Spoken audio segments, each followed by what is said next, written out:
Hay tanto en este pasaje, amados hermanos, en todo este capítulo 15. Hemos estado ya viendo algunos aspectos, pero no quise dejar este pasaje, este capítulo, sin detenernos a considerar todavía algo en particular. Es decir, este capítulo tenemos ya el contexto. Es nuestro Señor Jesucristo dando una respuesta a la murmuración de los fariseos, de los escribas. No entendían el por qué Jesús actuaba como actuaba, conviviendo, teniendo comunión en un sentido con pecadores, con prostitutas, con borrachos, con mentirosos. Ellos no concebían qué estaba pasando y Jesús narra esta gran parábola que consta de 3 pequeñas historias para ayudarles a entender gráficamente lo que estaba ocurriendo delante de sus ojos. Y en medio de estas historias está la famosa parábola del hijo pródigo. Pasaje del que ya hemos considerado al hijo menor y al hijo mayor. Ya hemos considerado la condición de cada uno de ellos, ya hemos señalado que ambos estaban completamente perdidos, cada uno a su manera, pero ambos tenían en común que no amaban al Padre, amaban las dádivas del Padre. Uno de ellos viviendo libertinamente y el otro viviendo moralistamente.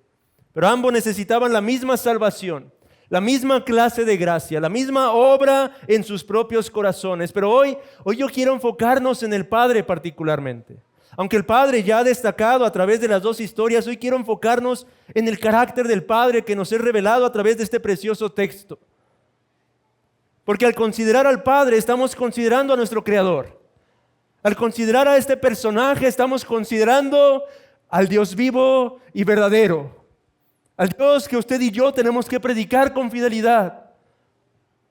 Al Dios al que somos llamados a amar. Al Dios que se ha revelado a sí mismo a través de cada una de las páginas de este precioso libro, pero hay textos en particular como este, donde Él se revela de una manera especial, hermanos. De una forma no solo teórica, pero experiencial. Y he titulado este mensaje El Padre Pródigo. ¿Por qué pródigo? Hemos dicho ya en un mensaje anterior que la palabra que se encuentra en el versículo 13 del capítulo 15 al final, haciendo alusión al joven, al hijo menor, quien vendió absolutamente todo y se fue lejos a una provincia apartada, desperdiciando sus bienes, viviendo perdidamente. Esa palabra, perdidamente, la palabra griega que significa o hace alusión a uno derrochador, a uno que es un derrochador al vivir una vida de libertinaje, perverso y despilfarrador. Eso es el significado de la palabra griega. Otra manera de dar un significado de esta palabra es un sinónimo, prodigalidad.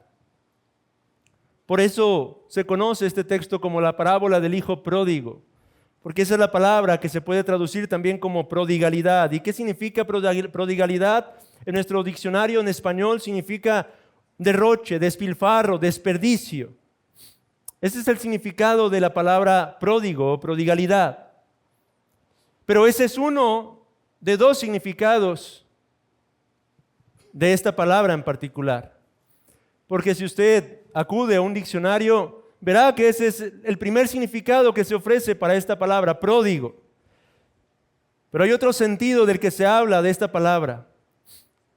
Y en este sentido, prodigalidad se refiere a generosidad, se refiere a liberalidad, se refiere a abundancia, a profusión, exuberancia. Es otro sentido de la misma palabra, otro significado un tanto diferente. Alguien pródigo es alguien generoso, liberal, abundante, profuso, exuberante, alguien que da a manos llenas. Y es en ese sentido en el que queremos llamar a este Padre el Padre pródigo. No como un padre derrochador pecaminoso, pero un Padre que da generosamente, abundantemente y exuberantemente de su amor para con estos dos hijos que en ninguna manera mostraron amor para con él. Esto es lo que vemos entonces en este personaje que nuestro Señor Jesucristo introduce en esta preciosa parábola, hermanos. A un padre pródigo. Un padre que manifiesta una costosa demostración de un amor inesperado, como diría un autor. Y hay tres cosas que particularmente quiero enfatizar el día de hoy. Su exuberante humillación, su abundante amor y su generoso don para con estos hijos que le aborrecían. Su exuberante humillación en primer lugar. Ustedes y yo ya hemos estado pasando tiempo en este texto. Conocemos la escena que nos ha descrito nuestro Señor Jesucristo, pero una vez más quiero que nosotros nos involucremos un poco a esta historia que nuestro Señor Jesucristo está planteando. Ya sabemos la condición del hijo menor, la manera en la que éste le pide su parte de la heredad y se va, la desperdicia absolutamente toda, viviendo entre cerdos, deseando alimentarse de los alimentos de los cerdos, vuelve en sí, entonces reconoce que puede regresar a casa de su padre buscando hacerse uno de sus siervos para poder tener aunque sea alimento que llevarse a su boca. Con este pensamiento, este joven se determina a regresar a casa en una condición absoluta de miseria, en una condición en la que el parecido que tenía con su padre se ha perdido por completo. Ha acabado con la reputación, ha acabado con el recurso, ha acabado absolutamente con todo este joven. Aún así regresa a casa de su padre. Pero él iba dispuesto a negociar en un sentido. Él sabía de antemano su indignidad. En el versículo número 18 y 19 se nos revela lo que este joven estaba pensando, el discurso que él presentaría delante de su padre buscando hallar gracia. Me levantaré, dice él, e iré a mi padre y le diré: Padre, he pecado contra el cielo y contra ti. Ya no soy digno de ser llamado tu hijo. Pero aquí vendría la súplica: pero hazme como uno de tus jornaleros. Déjame servir. Déjame ser uno de tus esclavos. Déjame ser uno de tus siervos. Si bien es cierto, ya no merezco ser tu hijo, pero extiende esa misericordia y permíteme ganarme el sustento del día a día bajo tu techo. Este es el plan en la mente de este joven. Y no era para menos. Hemos dicho que todo lo que él hizo implica que en un sentido él deseaba la muerte de su propio padre antes de irse. Al pedir su herencia en vida, al malgastarla, al pedir no solamente el derecho de poseerla, sino de incluso gastarla, él estaba diciendo implícitamente: no me interesas en lo absoluto, Padre, me interesan tus bienes, así que por mí sería mejor si estuvieras muerto. En el pensamiento oriental, realmente esto es aberrante, habíamos dicho. Un hijo haciendo semejante petición era digno de muerte. Pero hay algo más. Un hijo que se iba lejos de su casa y malgastaba su herencia entre los gentiles y se atrevía a regresar a la comunidad, porque habíamos dicho que este joven al partir de casa no solo estaba rompiendo un vínculo con su padre, pero estaba rompiendo un vínculo con la comunidad de la que formaba parte. Él estaba rompiendo todo lazo que lo unía a las costumbres, tradiciones, no solo de casa, pero del lugar en donde él fue criado. De manera que en el pensamiento oriental y en las tradiciones orientales, cuando un hijo hacía esto y se atrevía a perder la herencia de su padre en medio de los gentiles, no la pasaría muy bien si buscaba regresar. Y este joven seguramente era consciente de eso. Había de hecho, o hay, según un comentarista, Kenneth Bailey, que es un experto en cuanto a las costumbres orientales y que precisamente se fue a vivir en aquellas regiones para aprender acerca de todas las costumbres, las tradiciones que se practican y poder contextualizar los evangelios de una mejor manera. Él escribe que hay una especie de rito que se llama quesasá en hebreo, que la comunidad suele aplicar a jóvenes como este, a hombres como este. Cuando un joven como este regresa a la comunidad, los habitantes de aquel lugar lo que hacen es, antes de que entre siquiera a los contornos de la aldea, ir afuera con algunas vasijas de barro y quebrarlas delante de él, simbolizando que no tienen absolutamente nada que ver con él, que han roto sus lazos, que han cortado todo vínculo con ese hombre, que no es digno de formar parte una vez más, al menos en los términos apropiados, de la comunidad de la que él salió. Es una forma de humillar a ese hombre. Es una forma de avergonzar a ese hombre que cometió tales actos.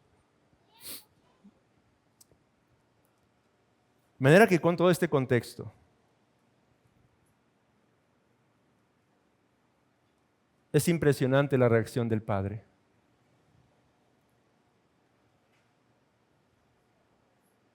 Tras haber trazado su plan y haber sopesado las muy probables consecuencias de sus actos,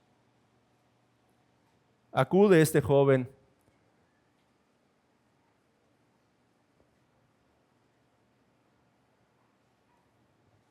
pero lo impresionante es el giro que toma la narrativa.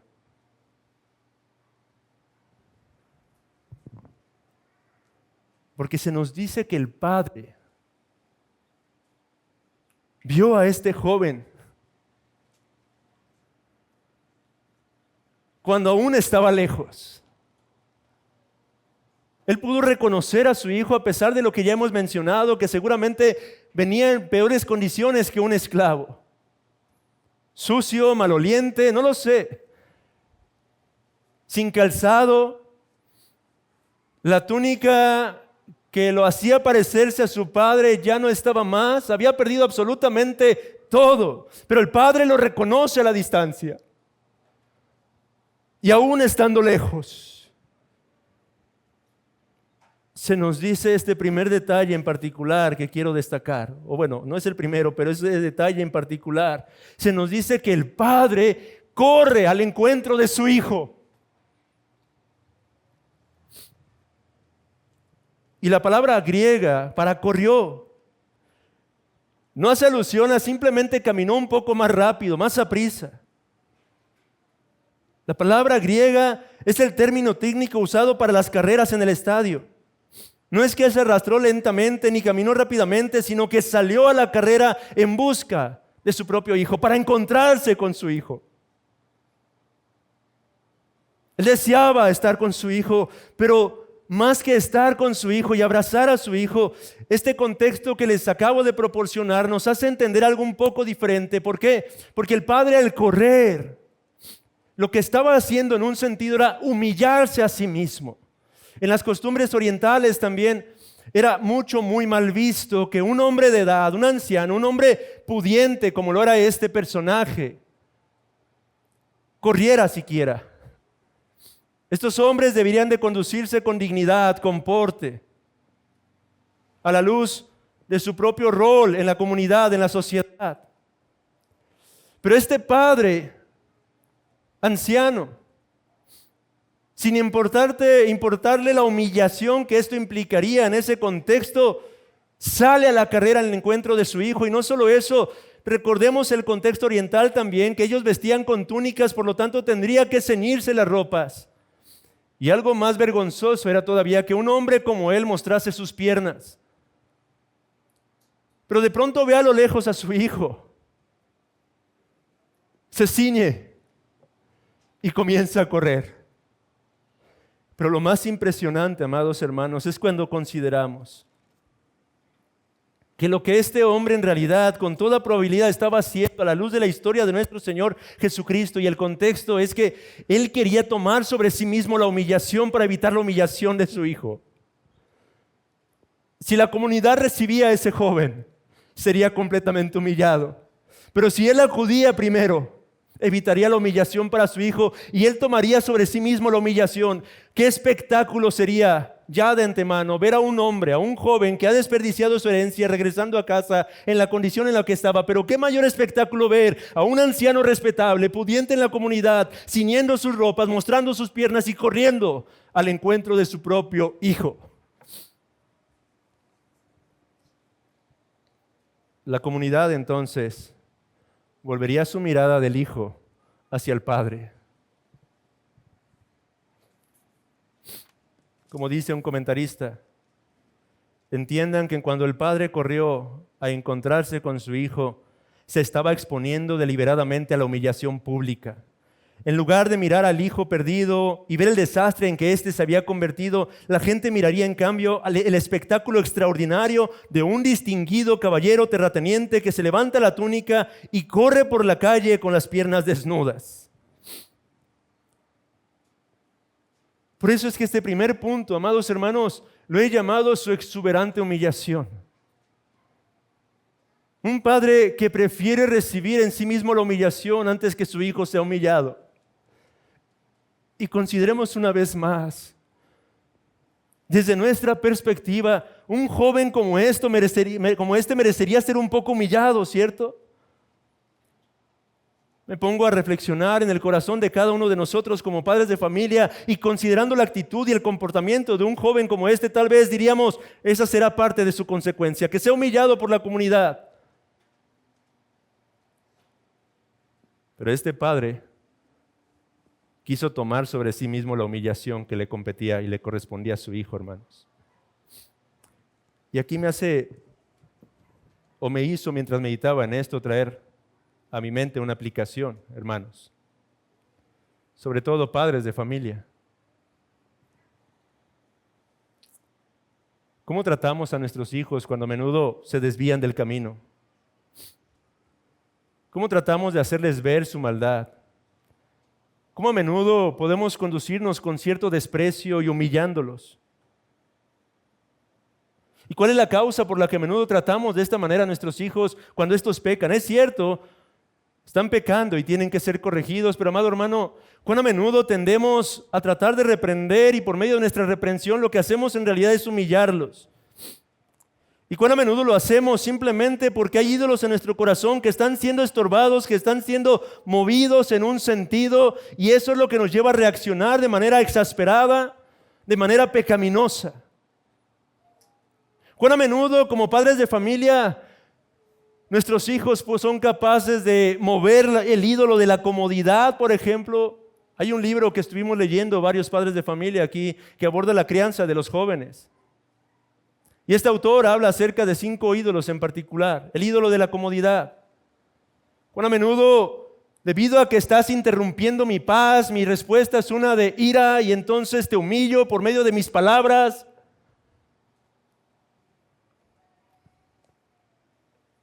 O el ídolo del respeto. ¿Qué van a decir los demás acerca de mí? Mi reputación. La reputación que tengo en la congregación. ¿Qué van a pensar los hermanos si te ven actuando de esta manera? Y a causa de eso, a veces tendemos a humillar a nuestros hijos, no disciplinando bíblicamente. El ídolo del aprecio. Todo esto hago por ti, ¿así me pagas? Me he desvelado noches y noches y noches. ¿Y esto es lo que haces? Amados hermanos, estas son formas de humillar a los hijos. ¿Cuáles deberían ser nuestras motivaciones al tratar el pecado de ellos?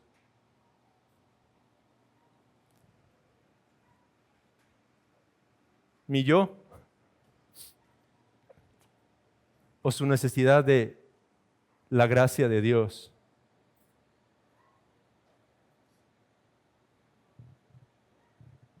Este padre entonces muestra una exuberante humillación en su trato con este hijo, tomando sobre sí mismo la humillación que le competía a el otro. Pero no solamente muestra esto, muestra un abundante amor. Y es que esa es la razón de la exuberante humillación que recibe al momento de emprender aquella carrera.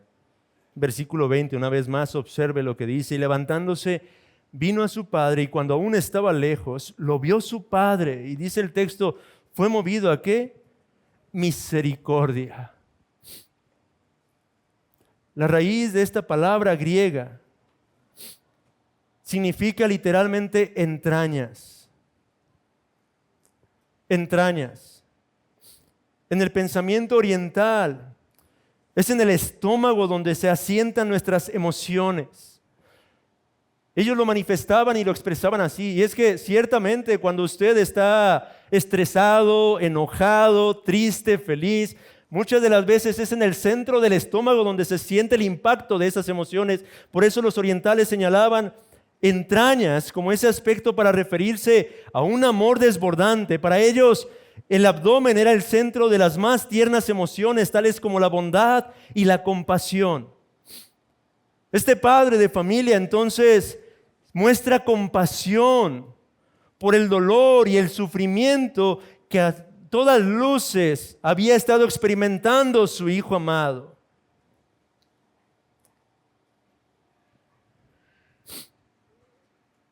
Ahora, una vez más, piense por un momento, si usted estuviera en los zapatos, bueno, no tenía ni siquiera calzado ese joven. ¿Qué esperaría de su padre? Siendo honestos, ya de por sí era malo después de haberse ido un buen tiempo y haber tratado a su padre como lo trató, haber regresado, quizá supongamos por un momento que no perdió la herencia, que viene con más riquezas. Ya aún así sería malo regresar de esa manera por todo lo que había hecho anteriormente. Quizá actuaría como lo hizo Jacob, enviando presentes a su padre, tratando de apaciguar la ira, el enojo de su padre, porque eso es lo que esperaría uno. Quizá mi padre esté molesto, quizá mi padre esté enojado. No solo mi padre, mi hermano mayor y la comunidad entera. Él probablemente lo que esperaba era el desprecio de su padre. Es que él por su parte en realidad nunca le amó. Todo el tiempo amó los bienes de su padre, la vida que el padre le concedió, pero no al padre.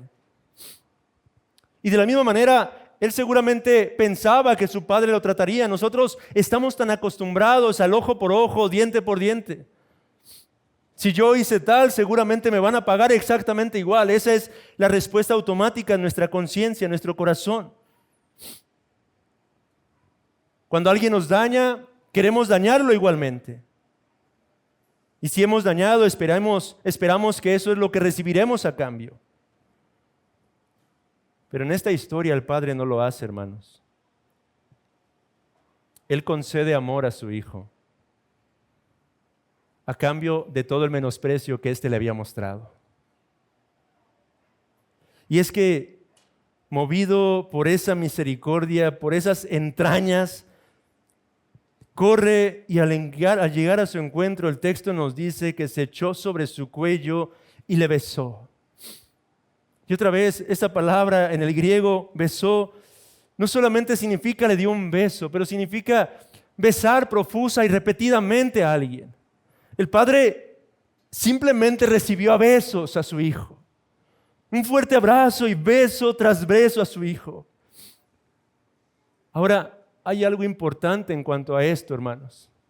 Porque si usted nota y medita concienzudamente este pasaje, este beso que el padre da a su hijo, no es tanto una respuesta al arrepentimiento del hijo. El hijo no ha hablado ni siquiera en esos momentos, no ha dicho ni una sola palabra, sino que este beso, amados hermanos, en realidad es la causa de la reconciliación entre él y el hijo.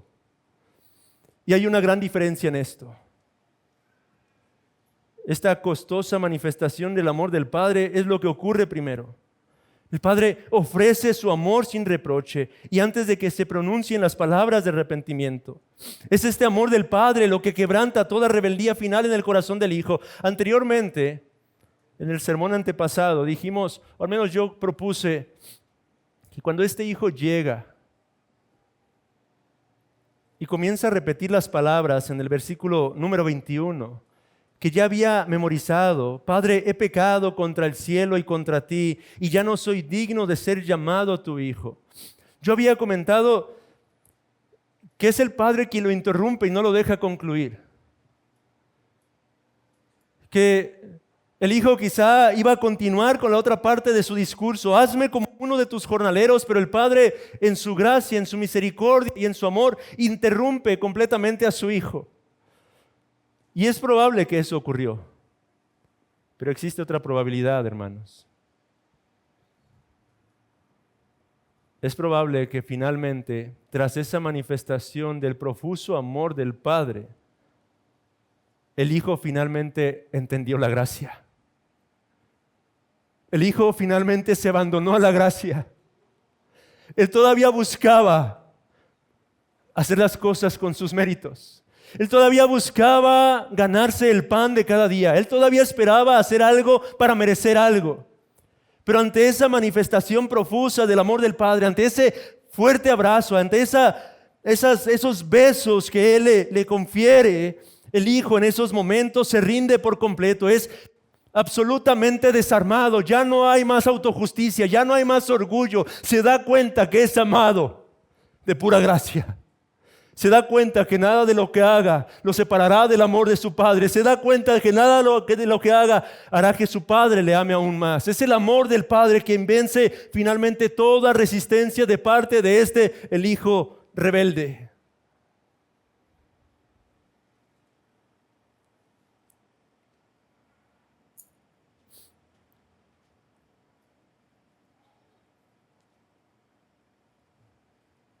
No hubo una sola palabra de parte del Padre, hermanos. No hubo ninguna acusación respecto al libertinaje de aquel joven, de su maldad. No hubo reproches acerca de su pasado. No hubo palabras irritantes acerca del presente. No hubo advertencias acerca del futuro. Simplemente lo abrazó y lo besó. Y eso es lo que desarmó a aquel hombre. Oh, amados hermanos, esta es la clase de amor que vence todo temor. Esta es la clase de amor que Dios revela para con pecadores indignos como nosotros cuando finalmente nos lleva al arrepentimiento. Cuando somos abrumados al considerar, al contemplar la cruz de Cristo y entender que por pura gracia es que podemos ser reconciliados con nuestro Dios. Cuando entendemos que absolutamente nada de lo que usted o yo hagamos será capaz de hacernos agradables a los ojos del Padre. Y que Él nos amó con amor eterno. El corazón del hombre simplemente desfallece.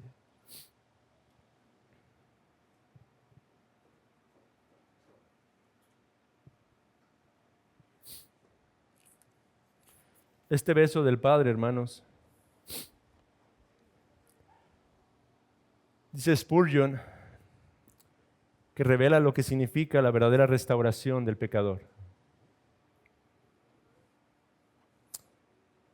Spurgeon señala que este beso o estos besos del Padre revelan el abundante amor que Dios concede a pecadores indignos como nosotros. No solo el abundante amor, pero el abundante perdón y el perfecto perdón que Dios concede a pecadores indignos como nosotros.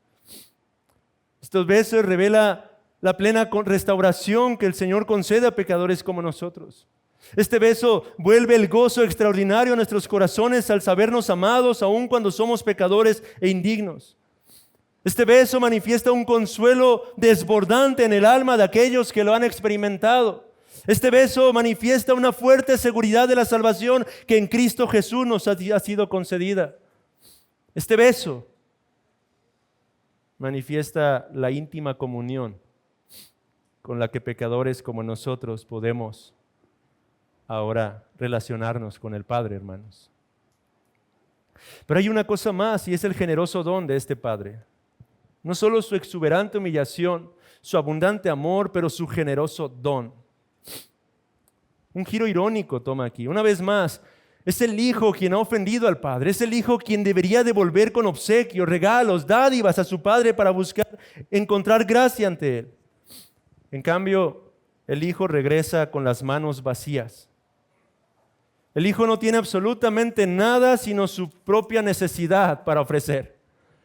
Él no tiene nada que dar a su padre. Y en cambio, es el padre quien lo llena de dones, hermanos. Porque tras esta escena enternecedora, versículo 22, el padre dice a sus siervos: sacad el mejor vestido y vestidle, y poner un anillo en su mano y calzado en sus pies. Ahora, con estos dones lo que el padre está haciendo es restaurar completamente la dignidad de su hijo. ¿Cuál sería el mejor vestido que podría haber en casa? Un comentarista señala: se trata de los propios vestidos del padre. Los siervos corren a buscar las mejores ropas del padre para vestir a aquel hijo que ha regresado a casa. El anillo que pone en su mano, hermanos, es la clase de anillo que tenía un sello, el sello de la familia, el sello familiar, el sello que manifestaba autoridad. De manera que el padre está regresándole a este joven su posición como hijo y le está dando autoridad y restauración sobre la heredad. Y luego pide que pongan calzado sobre sus pies. Contextualmente son los esclavos los que solían andar descalzos.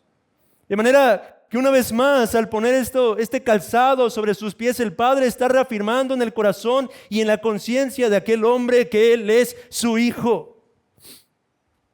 Pero no solo eso. Y traed el becerro gordo y matadlo, y comamos y hagamos fiesta. En aquella época, hermanos, y hace poco leía junto con mis hijos costumbres de los romanos. Los siervos no tenían derecho absoluto a sentarse a la mesa con sus amos. Era inimaginable que se sentaran a la misma mesa con sus amos. Solo en una ocasión podían hacerlo. Cuando sus amos querían devolverle la libertad e incluso ofrecerle que forme parte de la familia. De manera que si un hombre había sido esclavo durante mucho tiempo y de pronto un buen día llegaba con el servicio para atender a sus amos y sus amos le dijeran: toma asiento con nosotros, ¿no sería extraño que lágrimas comenzaran a brotar de los ojos de aquel siervo? Porque él entendería que en esos momentos le están haciendo un ofrecimiento. Le están, en primer lugar, dando su libertad. Y en segundo lugar, lo están invitando, si él lo desea, a formar parte de la familia. Este joven está siendo completamente restaurado en toda su dignidad para no ser un esclavo, tratado como un esclavo. Recordemos que él en su mente pensaba: aunque sea, le pediré, hazme uno de tus jornaleros.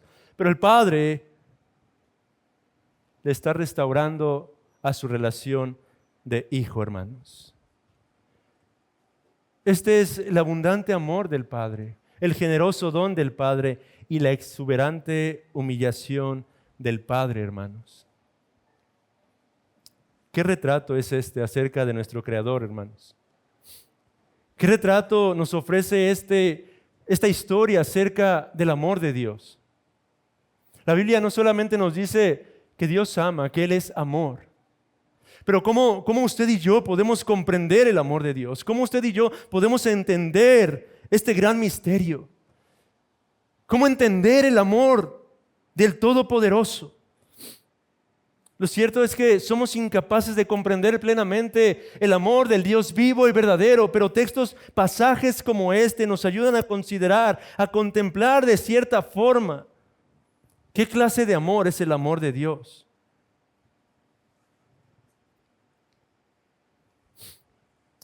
Esta historia, hermanos, nos está revelando al Padre. Dios es este Padre que está en casa. Dios es este Padre que en la persona de su amado Hijo deja su propia casa y asume una postura humillante. Dios es este Padre que no espera que los hijos lleguen a Él, pero que ha pagado un alto costo al salir a su encuentro, resucitándole a lo que estaba muerto y perdido. Jesucristo dijo: yo y el Padre uno somos. Y en 2 de Corintios capítulo 5 versículos 18 y 19, la palabra nos enseña que es el Padre quien ha tomado la iniciativa de nuestra salvación. 2 de Corintios 5, 18 y 19 dice: y todo esto proviene de Dios, quien nos reconcilió consigo mismo por Cristo y nos dio el ministerio de la reconciliación. Que Dios estaba en Cristo reconciliando consigo al mundo, no tomándoles en cuenta a los hombres sus pecados, y nos encargó a nosotros la palabra de la reconciliación. Es el Padre quien ha venido en busca de perdidos indignos como nosotros. ¿Qué está pasando, fariseos y escribas? Bueno, que el Padre en la persona, en mi persona, ha venido al encuentro de los pecadores. Que el Padre es este hombre de la historia que se ha humillado, que ha mostrado una exuberante humillación, que ha mostrado un abundante amor y que está mostrando generosos dones al venir y a salvar lo que se había perdido. Es Cristo, amados hermanos, quien vino a restaurar la relación que se quebrantó a causa de nuestro pecado. Es en Cristo que el Padre provee y ofrece salvación a indignos como nosotros. Es en Cristo que el propio Padre también se ha humillado, hermanos, para que todo aquel que cree en su Hijo no se pierda, mas tenga vida y vida eterna.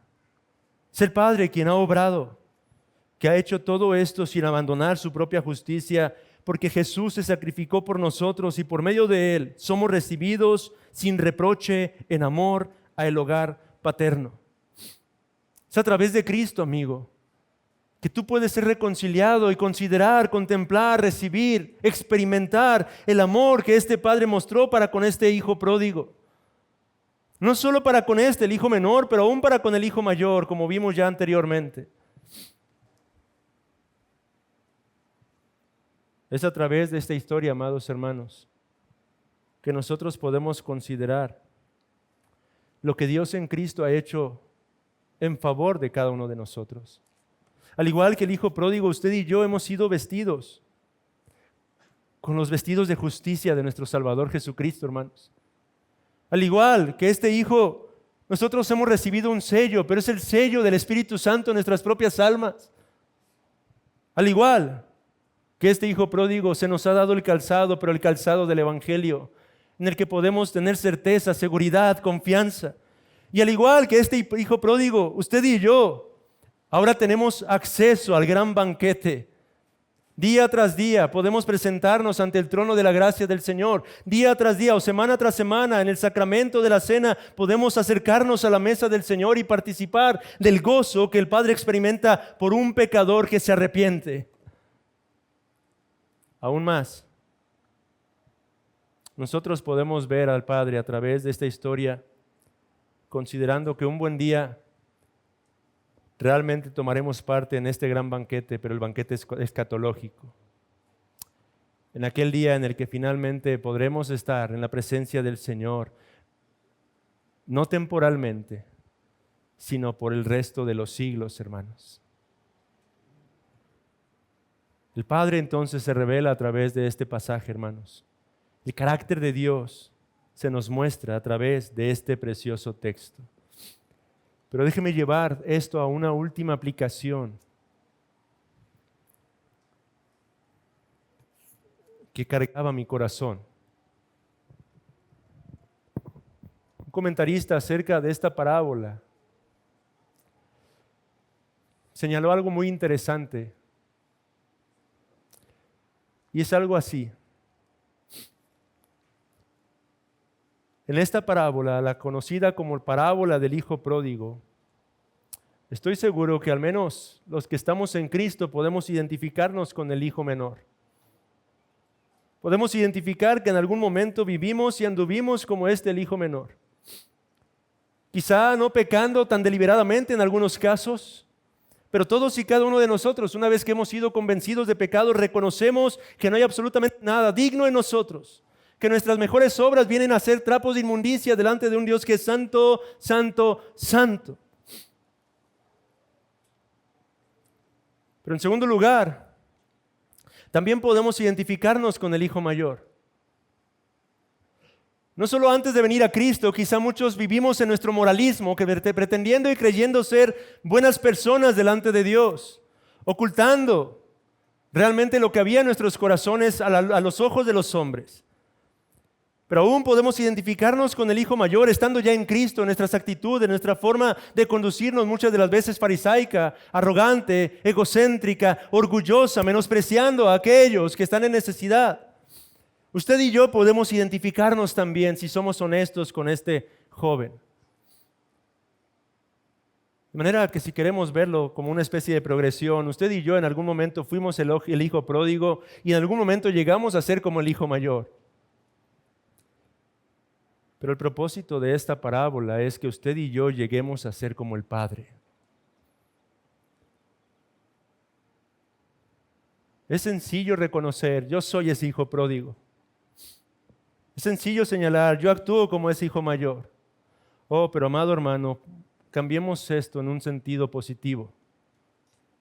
Busquemos ser como el Padre. El hijo fue restaurado, el hijo menor fue restaurado para que ahora se pareciese al Padre. El hijo mayor también tenía que ser restaurado porque en apariencia tal vez pretendía ser como el Padre, pero no así en su corazón.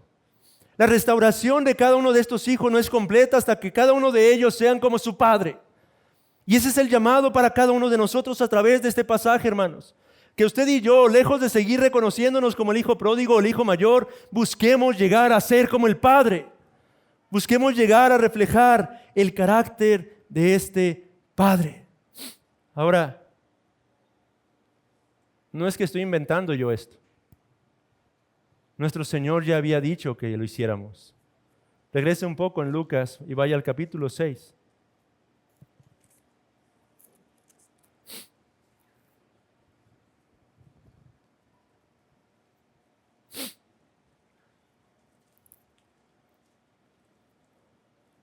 Y vea los versículos 27 al 36. ¿Quiere usted saber qué significa ser como el Padre? No cometa el error de creer que es llamado a tener cierto poder, cierto control, cierta autoridad como el Padre de nuestra historia. Somos llamados a ser como el Padre en cuanto a su carácter. Pero a vosotros los que oís, os digo, dijo el Señor, amad a vuestros enemigos, haced bien a los que os aborrecen. Observe que ahí está, si queremos ver el retrato del Padre, sus hijos lo aborrecían, pero el Padre los amó. Bendecid a los que os maldicen y orad por los que os calumnian. Al que te hiera en una mejilla, preséntale también la otra, y al que te quite la capa, ni aun la túnica le niegues. A cualquiera que te pida, dale, y al que tome lo que es tuyo, no pidas que te lo devuelva. Y como queréis que hagan los hombres con vosotros, así también haced vosotros con ellos. Porque si amáis a los que os aman, pregunta el Señor, ¿qué mérito tenéis?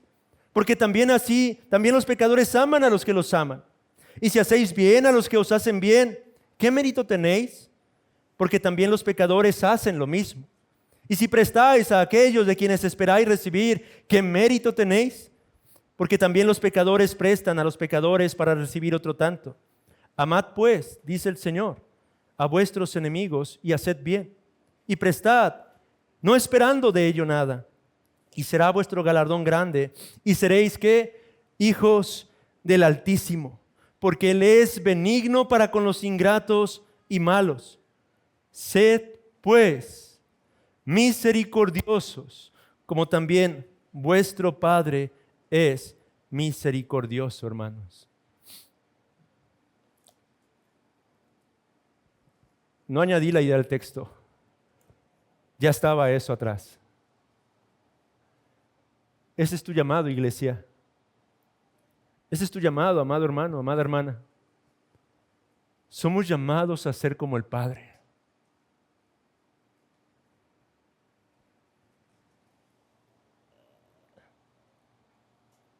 Somos llamados a reflejar el carácter misericordioso del Padre. Somos llamados a hacer bien a los que nos hacen mal. Somos llamados a dar no esperando nada a cambio. Somos llamados a perdonar como el Padre perdona. Somos llamados a conducirnos día tras día como nuestro Padre Celestial se revela a través de la palabra. Somos llamados a crecer en ese sentido. Si me pregunta usted, ¿qué significa madurar? Para mí esto es madurar. El apóstol Pablo dijo en la primera carta a los Corintios, capítulo 13, versículo 11, cuando yo era niño, hablaba como niño, razonaba como niño. Al hacernos hombres, hemos dejado las cosas del niño. Debemos dejar de actuar como el hijo pródigo. Debemos dejar de actuar como el hijo mayor y tenemos que comenzar a actuar como el Padre. Tenemos que buscar crecer en cuanto al carácter de nuestro Padre Celestial. Sed pues misericordiosos como también vuestro Padre es misericordioso. Ahora déjeme darle nada más 3 cosas que este autor mencionaba, que son las cosas que deberíamos hacer para poder llegar a ser cada vez más como el Padre. En primer lugar, debe usted acostumbrarse a experimentar dolor. Amado hermano, ¿estás hablando de masoquismo? No, amado. Estoy hablando de dolor por causa del pecado. Estoy hablando de dolor por causa de tu pecado y por causa del pecado en general. Estoy hablando de la disposición a sentir realmente el quebrantamiento en tu corazón al ser testigo de la mucha iniquidad que se alberga en este mundo. Derramar lágrimas, si es posible, a través de tus ojos y si no, al menos en tu corazón, cuando escuchas acerca de la violencia que hay alrededor de nosotros, cuando escuchas acerca de la violación de mujeres, cuando escuchas acerca del asesinato de pequeños indefensos. Dolor por causa del pecado.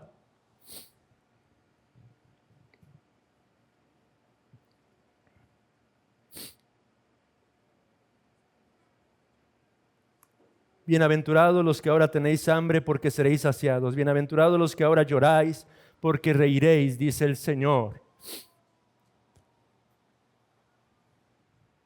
Un verdadero lamento por causa del pecado que a menudo estorba en tu propio corazón y que te distorsiona las cosas. El pecado que te hace creer que eres mejor de lo que en realidad eres. El pecado que te hace considerar que eres justo. El pecado que te hace considerar que eres digno de que se te trate de una mejor manera. El pecado que a menudo estorba en nuestras relaciones con el prójimo. Dolor, en primer lugar. En segundo lugar, él menciona el perdón. El camino para poder realmente llegar a ser como el Padre comienza en el dolor, pero continúa en el perdón. Y no el perdón simplemente de labios para afuera, pero el perdón de corazón. Cuán a menudo lidiamos con la ofensa de alguien que viene y nos pide perdón y nosotros decimos haberle perdonado, pero en nuestro corazón seguimos albergando resentimiento, amargura, enojo. Perdón. La clase de perdón que Dios el Padre ofrece a pecadores indignos como nosotros, no una sola vez, sino día tras día, hermanos. La clase de perdón de la que habló nuestro Señor Jesucristo en Lucas 17, ese texto o ese tema del que ya hemos estudiado doctrinalmente hablando. Cuando nuestro Señor Jesucristo advierte a sus discípulos, mirad por vosotros mismos, si tu hermano pecare contra ti, repréndele, y si se arrepintiere, perdónale. Pero ¿qué pasa, Señor, si peca 2, 3 veces el mismo día en contra mía? Bueno, si 7 veces al día pecare contra ti y 7 veces al día volviere a ti diciendo, me arrepiento, dice el Señor, perdónale. Y en tercer lugar, por último, dolor, perdón y generosidad. Ahora me gusta lo que mencionó este autor. La generosidad no es una mera virtud innata en nosotros, pero es una disciplina. Eso implica que tenemos que desarrollarla.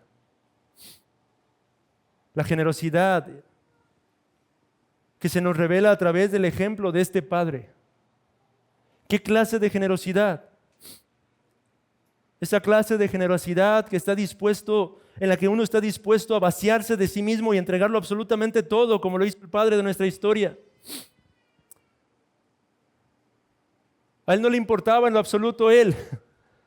Él dio amor, él dio gracia, él dio misericordia. Esa es la generosidad que tenemos que cultivar. La generosidad en la que nos entregamos a nosotros mismos sin esperar absolutamente nada a cambio. Jesús dijo en Juan 15:13, nadie tiene mayor amor que este. Nadie tiene amor más grande que quien da la vida por sus amigos. Esa es la clase de generosidad que se nos llama a cultivar, a darnos a nosotros mismos, a entregarnos a nosotros mismos por el bien de nuestros hermanos, por el bien del prójimo.